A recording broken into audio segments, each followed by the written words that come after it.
Lectura del Santo Evangelio según San Marcos. Un sábado Jesús iba caminando entre los sembrados y sus discípulos comenzaron a arrancar espigas al pasar. Entonces los fariseos le preguntaron: ¿por qué hacen tus discípulos algo que no está permitido hacer en sábado? Él les respondió: ¿no han leído acaso lo que hizo David una vez que tuvo necesidad y padecían hambre él y sus compañeros? Entró en la casa de Dios en tiempos del sumo sacerdote Abiatar, comió de los panes sagrados que solo podían comer los sacerdotes y les dio también a sus compañeros. Luego añadió Jesús: el sábado se hizo para el hombre y no el hombre para el sábado. Y el Hijo del Hombre también es dueño del sábado. Entró Jesús en la sinagoga, donde había un hombre que tenía tullida una mano. Los fariseos estaban espiando a Jesús para ver si curaba en sábado y poderlo acusar. Jesús le dijo al tullido: levántate y ponte en medio. Después les preguntó: ¿qué es lo que está permitido hacer en sábado, el bien o el mal? ¿Se le puede salvar la vida a un hombre en sábado o hay que dejarlo morir? Ellos se quedaron callados. Entonces, mirándolos con ira y con tristeza, porque no querían entender, le dijo al hombre: extiende tu mano. La extendió y su mano quedó sana. Entonces salieron los fariseos y comenzaron a hacer planes con los del partido de Herodes para matar a Jesús. Palabra del Señor. El sábado se hizo para el hombre y no el hombre para el sábado. El domingo es el día propio de la comunidad de los creyentes, sobre todo por el encuentro festivo de la Eucaristía, el recuerdo del Señor resucitado. Para un cristiano, por eso, su participación, especialmente en esta privilegiada celebración eucarística en la cual el Señor se nos revela en su palabra y se nos da como alimento de vida eterna en las formas consagradas. Más que el cumplimiento de un precepto, ha de ser una necesidad vital de expresar su amor a Dios y de compartir su fe con los hermanos. Participemos gozosamente en esta celebración. En la primera lectura del libro de Deuteronomio, capítulo 5, versículos 12 al 15, se nos dice que ahora las instrucciones del Señor acerca del reposo sabático. La fiel observancia de esta especie de Pascua semanal se perpetuará como institución fundamental en la vida de un pueblo liberado. En la segunda lectura de la segunda carta a los Corintios, capítulo 4, versículos 6 al 11, San Pablo exhorta a los corintios a apreciar y defender la propia fe como un invaluable tesoro. La vida de Jesús ha de brillar siempre en ellos por medio de una existencia llena de buenas obras. El Evangelio, en franca oposición con el legalismo de los judíos, Jesús nos revela el auténtico significado del sábado. Ninguna ley, por sagrada que sea, puede estar por encima del amor a Dios y del servicio al prójimo. El descanso sabático del que nos habla hoy la palabra de Dios es una fundamental institución judía que arranca del Decálogo, que llegó a ser uno de los más frecuentes puntos de fricción entre Jesús y los jefes del judaísmo. El texto evangélico hoy proclamado nos habla de una doble ocasión de conflicto por sendos hechos acaecidos en sábado.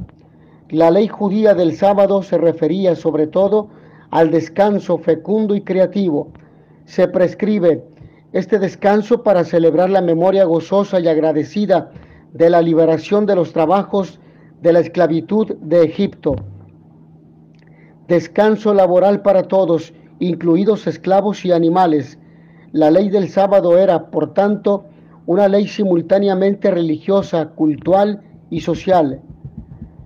Lo que se dice del sábado respecto del hombre tiene aplicación general a toda ley y a toda prescripción cultural, como se ve por el ejemplo que Jesús cita de David, que En caso de extrema necesidad, tomó para lo suyo los panes de la proposición, reservados a los sacerdotes.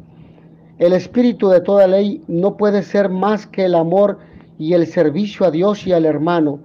Por eso Jesús, sin despreciar el sábado, le da su aplicación exacta desde Dios y desde el hombre. Así curó en sábado al hombre de la mano con atrofia muscular, sin importarle la crítica y el acecho de los fariseos, que reafirman entonces sus intenciones de darle muerte. El domingo cristiano vino a sustituir y con creces al sábado judío. También para el cristiano, el domingo o el fin de semana ha de ser un memorial de liberación definitiva, conmemorando la resurrección de Jesucristo como vencedor del pecado y de la muerte. Liberados de la servidumbre del trabajo, podemos realizarnos humana y cristianamente, conviviendo con aquellos que amamos o que nos necesitan, fomentando la cultura y el ocio reparador y dedicando parte de nuestro tiempo para el culto y la alabanza a Dios. Por eso el sentido cristiano del domingo, vivido como una necesidad y no como una mera obligación, no se agota en la celebración de la Eucaristía. Queda todavía el sector familiar, la comunidad parroquial y cultural, la oración y la caridad que se expresa en la atención a los enfermos, pobres, solos y abandonados. La misa dominical además ha de proyectarse real y efectivamente hacia el resto de la vida semanal con todos sus afanes. La ley y el amor. Toda sociedad bien organizada necesita normas y leyes al servicio del amor, la libertad y la alegría. Cuando las leyes ahogan, esclavizan o sencillamente en lugar de humanizar, deshumanizan, no solo no sirven, sino al no cumplir el papel y finalidad que les corresponde, se convierten en estorbos y ataduras, en algunos casos insoportables. Esto pasaba en tiempos de Jesús con la infinidad de normas y leyes prohibitivas y normativas que tenían y defendían los fariseos. Coger espigas en sábado era una de las 39 formas de violar la ley del sábado según algunas de las escuelas de Israel. Amar a Dios, lo mismo que creer en Él, no se garantiza con la integridad legal, ritual o moral. Más bien es al revés. Esa integridad nace de Dios y no se suele llegar a ella más que amando. Dicho de otra forma, el desamor es compatible con el legalismo y nunca lo es con la fe y el conocimiento de Dios, al menos del Dios mostrado por Jesús de Nazaret. El hombre y el sábado. Jesús defiende a sus discípulos acusados por los fariseos de violar el sábado y lo hace con 3 argumentos. El primero, la conducta de David, autoridad más que respetable, indiscutible para los fariseos, cuando huyendo él y sus compañeros de Saúl y hambrientos, comieron de los panes del templo reservados por la ley para los sacerdotes. Mateo, en el lugar paralelo, dice que los discípulos tenían hambre. El segundo argumento, en forma de principio, es el más importante. El sábado se hizo para el hombre y no el hombre para el sábado. Esa fue la idea y la intención del legislador. En el Pentateuco la ley del sábado aparece como una ley pensada para el bienestar y descanso del hombre. Se ordena el descanso a todos, amos y siervos, y hasta a los animales para celebrar y recordar la liberación de Egipto. Se trata de sentirse más libres, más humanos, más felices y agradecidos, todo lo contrario de la interpretación de los fariseos. El tercero y último es la autoridad de Jesús, Señor también del sábado, por tanto, al margen y por encima de las restricciones de los fariseos. Este tendría que ser el sentido de nuestra celebración dominical, por encima de todo legalismo moral. El domingo está por contactar con Dios, para encontrarnos con Él y con la comunidad, y para nuestro propio bien, para descansar del trabajo y disfrutar con los hermanos del descanso de la mente y del cuerpo, dando a Dios el culto que no podemos tributarle el resto de la semana. El Evangelio invita a contemplar la realidad de la vida. Cristo y los discípulos caminan, se trasladan de un sitio a otro.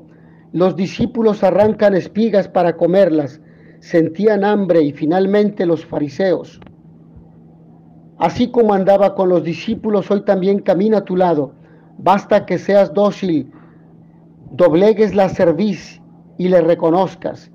Jamás estarás solo o sola. Basta que pienses por un momento en cada situación difícil que has vivido y en la persona que te ha acompañado, las veces que escuchaste palabras de ánimo o en que recibiste un consejo. Cada una de estas personas fue Él quien la puso cerca de ti para que le escuches.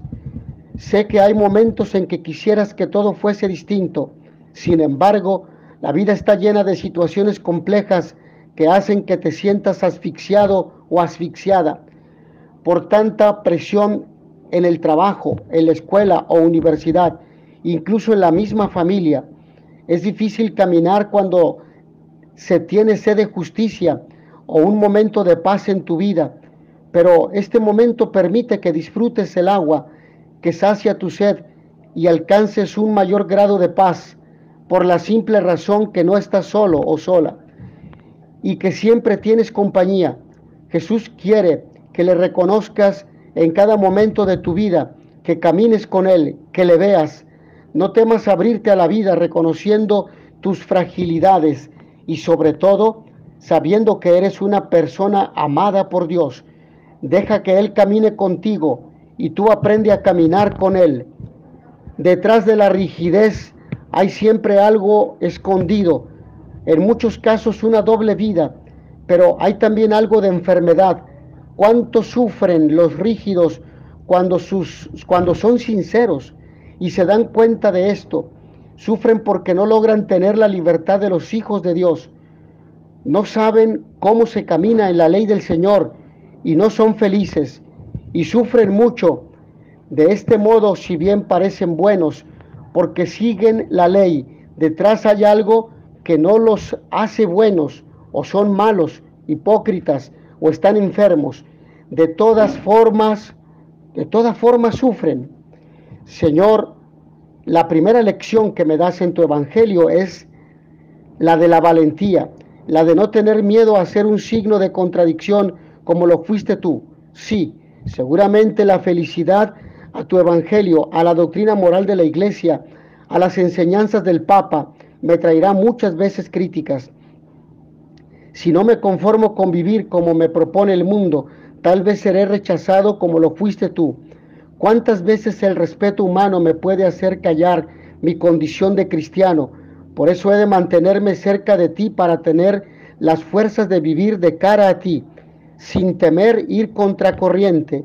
También me recuerdas que la ley suprema de tu evangelio es la de la caridad, que no basta quedarse con un cumplimiento aparente o hipócrita de los mandamientos, que no es suficiente cumplir con ciertas cosas y decirse católico mientras en la práctica se sigue pensando y viviendo como pagano.